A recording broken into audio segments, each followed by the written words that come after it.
So that's what this video is about. No, not really. But we are doing some of that stuff.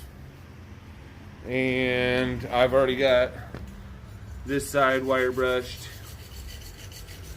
He's working on the other 3 for me. I've got these ones wire brushed, and I rubbed them down with a steel wool pad. Painted them because they were black, and they're the only ones that really, you know, I'm not gonna sit there and try to wire brush all the black paint off of them just to repaint them anyways. It didn't make sense, you know. I couldn't leave them bare metal, so I had to paint those. I couldn't leave them like crap because, you know, I put the torch to it and paint was melted. It was sticky rubber everywhere. It was a terrible mess. It's still all over my floor. Like, it's terrible. That was, I got this way too late. But anyway. So we're gonna get these finished up here. He's doing this for me so I can take a break and try to stop sweating for a second. And then this is all cleaned up enough. I'm not gonna wire brush anything on here. I did in the last video. I showed you I cleaned those up. So we're just doing a final bit of cleaning, and then we'll start slapping all the new polyurethane bushings in. So I got Mike working on putting in the bushings on the control arm for me real quick. You see we got one done. I mean, does that look sick or what? The whole underside of that thing is going to be filled with red bushings. And it's going to be rock solid and super annoying all the way to Fort Bragg. But while he's doing that, I guess I'm going to strap on some gloves and put in these 4 big guys here. Okay, so the differential kit is pretty straightforward. There's only 4 bushings total you're putting in that kit, and that's the 4 corners of the subframe. 1, 2, 3, and 4 way over there. So you've got 2 plates for the 2 bigger ones and 2 plates for the 2 smaller ones, and those are going to go on the underside. I know that because the underside is what necessitates that cutout. And then you've got 8 bushing halves. So, like I said, pretty straightforward. We're just going to cover them in that sticky goo and make a mess of it all. Probably get a bunch of dirt caught up in it. Now I know. I'm like, gotta be quick. Yeah.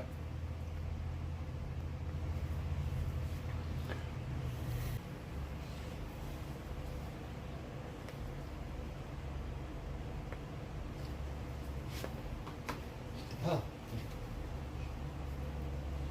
I think I'm just gonna go through actually real quick, since making a mess is gonna be the name of the game. I'm just gonna cover everything in this grease.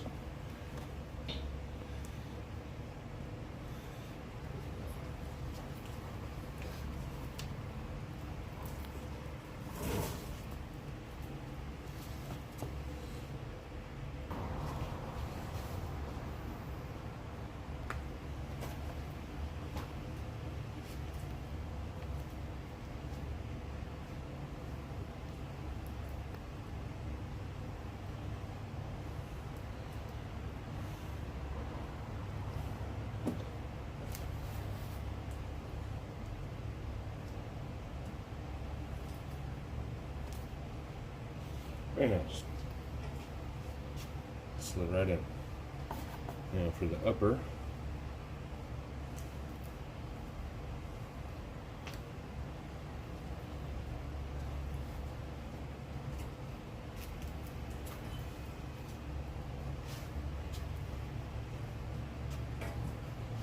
It's so much funner with gloves. You just go hog wild with this grease, right? like you're doing something dirty almost. Oh no, you like it there? Fuck. That guy's dry. To shove the centerpiece in to keep that in place. Let's Oh, I should have opened that bag first.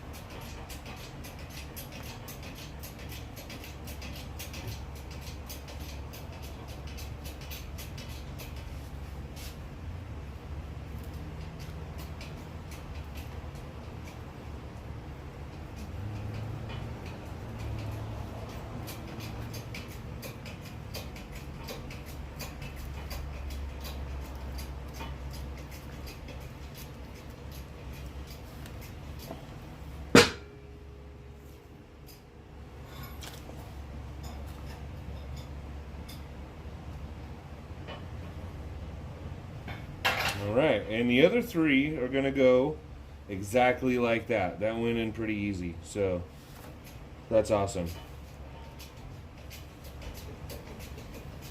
You hit stop button right there.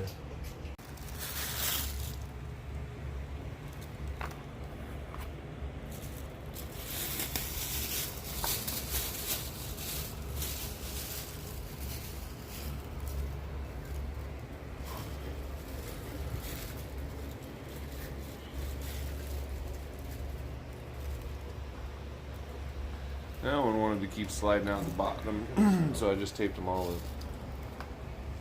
Then, with my awesome new tool, we just kind of squish these in nice and flat and get them where they need to be.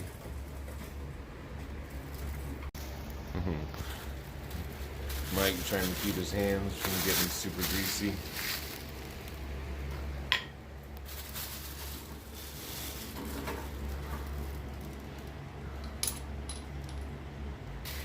Don't get the bag stuck again. Yeah, I know.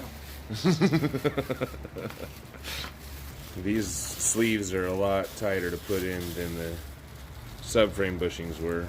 Alright, now we're going to get these Diff bushings pressed in.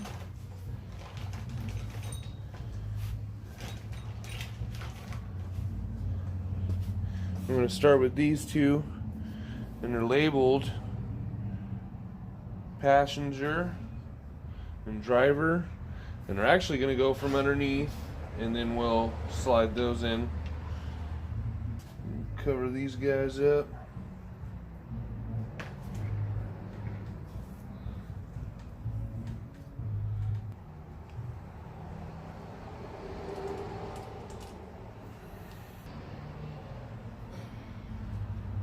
Dang, that one went in smooth. Almost got it completely in with my hand.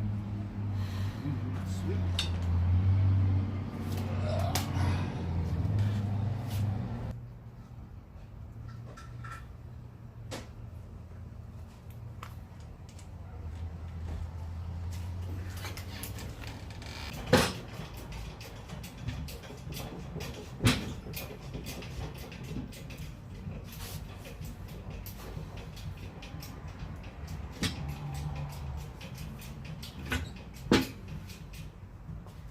Okay. And Mike's just finishing up the black bars. They've sat overnight. The paint's dry, so arms are all done now. The subframe is almost all done.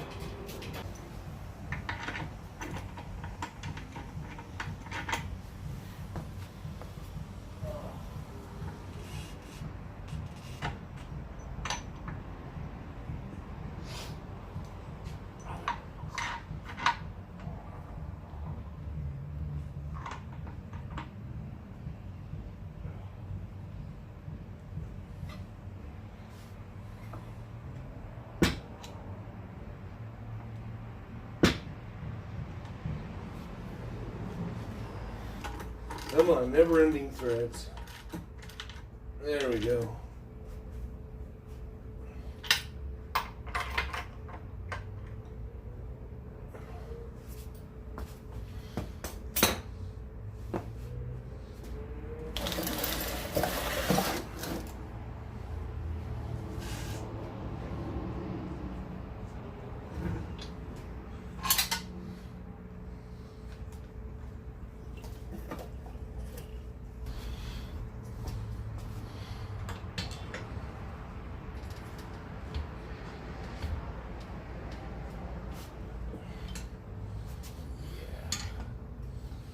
I'm gonna go down at all. I mean, it's a lot more better than what it was before, but it's not what we needed. They're both 42.98, so they're gonna go with the rims facing each other and that on top. Okay, so we got the clamp on this side, squishing that down a little bit, and I got the ratchet strap on this side, squishing this one down, and that allowed us to get it low enough to keep everything lined up so we can get this tight. You don't want to try to force that in crooked because it's got those lips on the inside. You want to make sure they're going in the hole. So, and it came with a new nut. What I do with it, it doesn't thread. I've got the nut. Oh, okay. Yeah, there's the nut. And a nylock nut, so we'll throw that on there. And, or maybe Mike can spin it for me. There we go.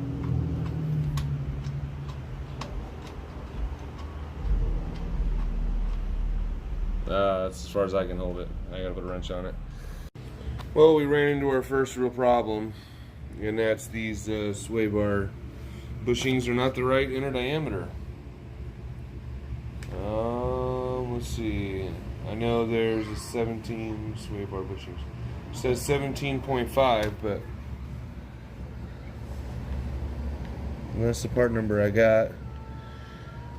And I don't know, it's not like there was any other options for, I guess I ordered the wrong sway bar kit, because I did buy the kits individually. But, yeah, I don't remember, honestly. I don't remember if there was other options or not, because I kind of just went by, I grabbed some part numbers from the website, and that's probably where I went wrong. But, I don't have time to really do anything else. I think in the future it gives me a perfect excuse to get the bigger sway bar. 17.5 millimeter sway bar. I don't know what I have now, but I know it's too small, so we're going to be going back to the old rubbers for now, because I've got to get this thing put back together. So what we found out with these bottom bushings that are for this bottom control arm, go right here. The one on the inside, the cup, or not the cup, but the frame, I guess itself, has a slightly narrower lip than this side, and it's really hard to get that bushing started in there. But we had 2 plates, and we'd get it started, get them started like that, and put some force on it with the C-clamp. And then with the flathead screwdriver, we ended up having to kind of tuck one edge of the bushing in to get the other side of the bushing all the way in, just to get it started. And then it went in alright, but yeah, just like that. And put some pressure on it, and then just tuck in.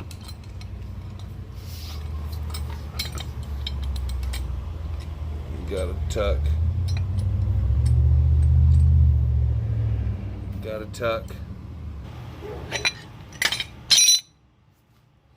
Yeah, see? We'll get it in. So we're starting to put it back together. I've got Mike and AJ helping me out because honestly, I can't do anymore. I got this shoulder thing, broken pin. Actually, I broke my shoulder. And the pin inside of it that they put in it during surgery broke, and I am just having a hell of a time. So I called in some reinforcements. Got your axle in? AJ. Yeah. You got it in the hub all the way in, as far as it could go? Yeah, I have to take it back out that way. I didn't put the... No, we can work on it. I'm right there too. I just want to make sure we're on the same... Okay, just line it up, it should slide in. Or slide down, and I'm there. Oh, so right here's where it's supposed to be? No. Yeah. The bottom, right there where you're at. That's good. That's Oh. where it needs to go. I thought it needed to go like straight here. Nope. I know it seems that way, right? Okay, you got the axle in, so you just work on that guy right there. You just want to wiggle and force. Yeah, wiggle and push. And Ow. yeah, that's going to hurt. Oh, don't do that. He did it again. We're doing it then. Well, the first time it didn't hurt that bad. But No, no twisting. You want to wiggle and push. And like, yeah. Maybe you move around the You got to wiggle the arm around. Yeah. Yeah, it's going to take wiggling and jangling and juggling and Puggling? jiggling. You said that. I said that. Well, yeah, it says sometimes you got to do it twice. So we're starting to get the first arm on. Arms on. And we're going very systematically swapping out the nuts.